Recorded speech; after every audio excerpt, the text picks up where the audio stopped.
फाल की होती है। मुझे यकीन की मामलात क्या हैं। खान साहब खुद मुतअद्दिद बार ये बात कह चुके हैं कि जब इक़्तिदार में हम आए तो फिर हमें पता चला कि तो काम बहुत ख़राब है। तो ये अगर पिछले 5 साल में संजीदगी से इनके लोग कमेटी मीटिंग्स में जाते रहते, अपडेटेड रहते मामलात से, तो मेरा नहीं ख्याल कि फिर ज़्यादा मुश्किल होती इन्हें आने से पहले ही ये जानते हुए कि ये किस मुश्किल काम को करने के लिए आ रहे हैं और बड़े बड़े दावे ना करते। लेकिन तब कोई संजीदगी नहीं रही, इन्होंने कंटेनरों पर रहना, बाहर रहना, धरने देना, लॉकडाउन करना, ये तमाम तर चीज़ें ज़्यादा मुनासिब समझी और तवज्जो नहीं दी पार्लियामान को। यही वजह है कि इनको अंदाज़ा नहीं था कि असल सूरत क्या है मुल्क की। देखिए अरसलान, बात यह है, बातें बहुत सी तल्ख हैं। आपने मौजूदा हुकूमत के मुतल्लिक कुछ हक़ाइक़ का जिक्र किया और कुछ ऐसी बातों का जिक्र किया जो हक़ाइक़ से करीब नहीं है, लेकिन एक हकीकत आपको मुझसे बहुत ज़्यादा मालूम है और वो ये है कि वो जो मुजरिम और मफरूर वज़ीर आज़म जो इस वक्त लंदन में बैठा हुआ है, वो कभी पार्लियामेंट में नहीं आया करता था। और जब उसका, आपको याद है, धरने के दौरान जब उसके वज़ीर दाखिला और पीपल्स पार्टी के एक बड़े अहम वकील और रुकन असम्बली के दरमियान, रुकन पार्लियामेंट के दरमियान बड़ा झगड़ा हुआ था, तो उस वक्त आया था किसी तरह मामलात को भुगताने के लिए। यही हाल इसका था। अब माजी से निकल के हाल में आ जाए ना सर, वो हमने बहुत एक्सरे किए, बड़ा हमने अब आप ऑपरेट किया। थोड़ी सी कड़वी बातें हैं, जरा सी आप सुन ही लें, इसमें क्या बुरी बात है।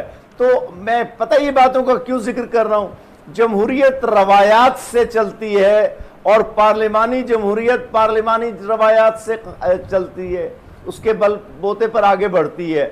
तो जिन लोगों ने 15-15, 20-20 साल हुकूमतें पंजाब में और मरकज़ में की हुई हैं, तो पीपल्स पार्टी हो, नवाज शरीफ हो, कोई हो, ये उनके लगाए हुए बीज हैं।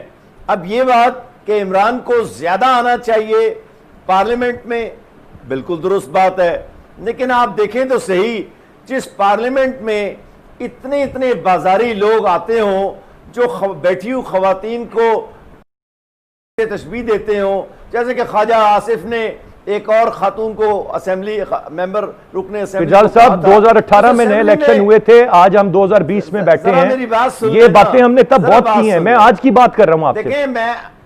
देखिए मैं आपकी हमदर्दी के जज्बात को समझता हूं, लेकिन मैं जो बात कर रहा हूं, ऐसी बाजारी माहौल में कुछ शरफा जो हैं इस पार्लियामेंट में नहीं आएंगे। हमारे मुल्क की पार्लियामेंट एक बाजारी हुजूम का गढ़ है। इसके अंदर तरबियत का एक तवील अशरों पर मुहित अरसा चाहिए है और वो उसकी तवक्को आप बहुत जल्द ना करें। मैं फिर कहूंगा तो साहब, ये जो पीटीआई इस वक्त इक़्तिदार में, आप कहना चाह रहे हैं ये शुरफा नहीं है जो इस वक्त पार्लियामान में आए हैं? मैं ये समझ जो लोग आकर देखे ना, एक मिनट, वो तो आते हैं बेचारे, ये पीटीआई वाले आते हैं और उनके ऊपर हमला करने के लिए अंदरूने पंजाब के और सिंध के वो जो कुछ देहाती इकाइयां हैं, वो आपको हमला करती हुई नजर आती हैं। कोई गिरेबान से पकड़ता है, कुछ करता है, गाली गलौच होती है। ये मतलब है मैं किस चीज की हिमायत करूं? उसमें पीटीआई के लोग भी शामिल होते हैं और आपकी दूसरी लोग भी। तो इस पार्लियामेंट का कसीदा पढ़ने का कोई इतना फायदा नहीं है। ये इसी तरह ही चलेगी, क्योंकि इसके अंदर खूबियों का तनासुब खराबियों के तनासुब के मुकाबले में बहुत कम है। साहब, ये तो मेरी, आपकी, हम सब की जान, इमरान खान साहब तमाम उम्मीदों का महवर, अब तो वो आए थे, अब वो माजी के बोए हुए बीज कहां गए? इन्होंने तो नई रिवायात कायम करनी थी, हमें तो ये उम्मीद थी। इस पर आप कह रहे हैं वो ये भी माजी की गलती है। मतलब इमरान खान साहब को किस चीज ने रोका कि वो आते पार्लियामान में? वो नवाज शरीफ साहब के फुटप्रिंट्स फॉलो कर रहे थे। मैंने अर्ज किया ना, अगर ख्वाजा आसिफ खड़े होकर पीटीआई की खातून को कहेगा तो उसके बाद बाजारियत की कोई हद तो नहीं ना रहती। तो ऐसे घटिया लोगों को पार्लियामेंट पे आप लेकर आते हैं, ये नून लीग वाले, और उसके बाद तवक्को करते हैं कि जनाब पार्लियामेंट किसी बरतानवी पार्लियामेंट की तरह काम करे, किसी अमेरिकी कांग्रेस की तरह काम करे। नहीं, वो नहीं करेगी। वो किसी यूक्रेन की पार्लियामेंट की तरह कुर्सियां चलेगी, बिल्कुल सही सर, होगी, बिल्कुल जबरदस्त। हिंदुस्तान की पार्लियामेंट पॉइंट टेकन। मैं शराज साहब आपसे जानना चाहूंगा सर, ये सदर मुमलिकत तीसरा पार्लिमानी साल, उनका खिताब, ऑपोजिशन का वॉकआउट, सर कैसे देखते हैं आप? उसकी तरफ तो मैं बाद में आऊंगा, पहले पीरजादा साहब से सादे एहतराम के साथ कि एक तो ये है कि जो मौजूदा पार्लियामान के अंदर कम से कम मैं 70 MNAs वो गिनवा सकता हूँ कि जो 2013 से 2017-18 तक कहीं नून लीग या दीगर जमातों के साथ थे और इस वक्त वो PTI का हिस्सा हैं। तो अगर ये पार्लियामान बड़ी बाजारी किस्म की है तो इसमें ज्यादातर लोग फिर वहां से आए हुए हैं, अब उनको भी कहें फिर वो बाजारी हो मैंने गए। तो ख्वाजा आसिफ का दूसरा नाम ये है लेकर कि दिया है आपको।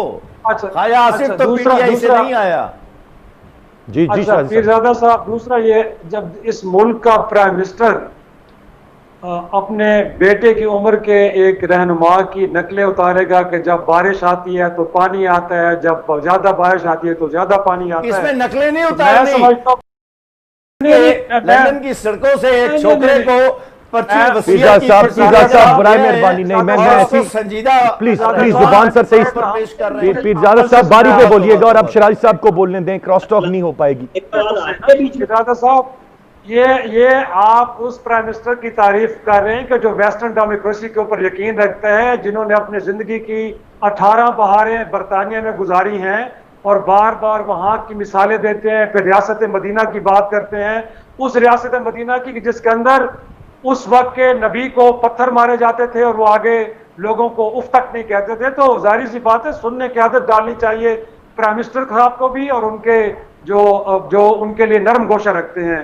तो मैं समझता हूं कि अगर आपने पार्लिमानी रिवायात को बेहतर अंदाज में यहाँ पे राइज करना है तो किसने करना है? ये हुकूमत की जिम्मेदारी है ना जी।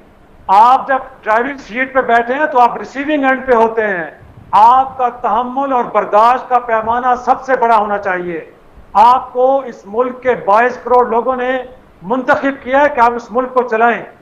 जब आप इस मुल्क को चलाने के लिए आपको जिम्मेदारी सौंपी गई है तो आपके अच्छे काम पे तालियां भी बजेंगी और जब आप कोई गलत काम करेंगे तो तनकीद भी होगी। लेकिन अगर आप ये समझते हैं कि जो कुछ आप कर रहे हैं वो ठीक कर रहे हैं तो ऐसा हरगिज़ नहीं होता। कुछ गलतियां आप कर रहे होते हैं जिनकी जब निशानदेही हो तो उनको माने। अच्छा, मैं जरा अरसलान, मुझे एक सेकंड दीजिएगा। सर मैं आपकी बारी पे जरूर दूंगा, आप मुकम्मल जवाब दीजिएगा। आज भी सदर साहब की जो बात, अरसलान का जो असल सवाल था कि इस वक्त जो खिताब उन्होंने आज किया है, मैं राना साहब आप ही की तरफ, अलामत होता है प्रेसिडेंट वफाक की अलामत होता है, वो किसी पार्टी का सदर नहीं होता।